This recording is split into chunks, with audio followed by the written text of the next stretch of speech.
Hey guys, it's T3 Stylist Ambassador Josh Lute here, and I'm gonna show you how to do a quick blowout hack using the T3 Twirl Trio 1.5 barrel. So what I'm gonna first start by doing is taking large sections and grabbing my iron and starting from the bottoms and rolling upwards. Really let that heat up.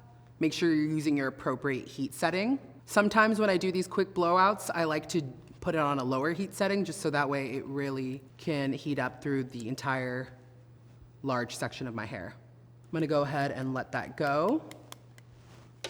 And then what I'm gonna do is kind of like hold it in place to kind of cool down.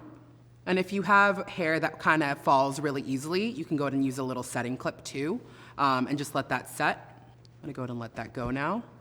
And don't brush it out, just go ahead and leave it there. You'll see it has a really nice bouncy kind of voluminous flick to it. And then go ahead and move on to other large sections of your hair. Because this is just like a quick little blowout hack, you're gonna just continue taking large sections throughout. Starting at the bottom, rolling upwards.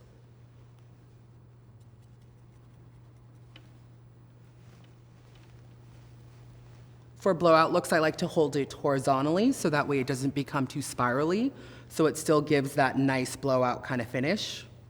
The great thing about this iron is that it has single pass technology with ceramic plates, so it has even heat distribution, so you don't have to keep recurling your hair. I like to use the heat setting 2 out of 5, so that way it really takes its time to heat up for even heat distribution throughout my curl.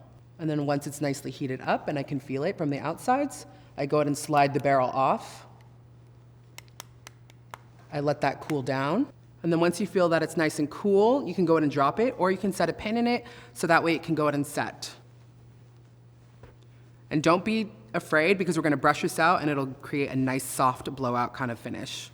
For the front pieces, I like to go directly back, so that way it gives that kind of blown out look. Just make sure you're directing it backwards and horizontally. For the frontmost section, you're gonna go ahead and repeat that same technique and kind of just roll it directly backwards. Any face framing pieces you can always pick back up after. Now that this is nicely heated up, I'm gonna go ahead and let that one cool down. For the front face framing piece, you can go ahead and grab it and then roll it backwards as well. So now that I did one side, I'm gonna go ahead and start doing the other side. So I just finished curling all of my hair, so now I'm gonna go ahead and brush everything out. And when I brush everything out, it's just really gonna loosen up all the curls that I did and give it that nice little blowout finish. And as you can see, it's super shiny, super voluminous, and just super bouncy. And the great thing is I don't have to keep retouching it up. These curls will last me all day. I use my appropriate heat setting. I really let the curls cool down before I let them drop. And that's my quick blow dry hack using the T3 Twirl Trio 1.5 barrel.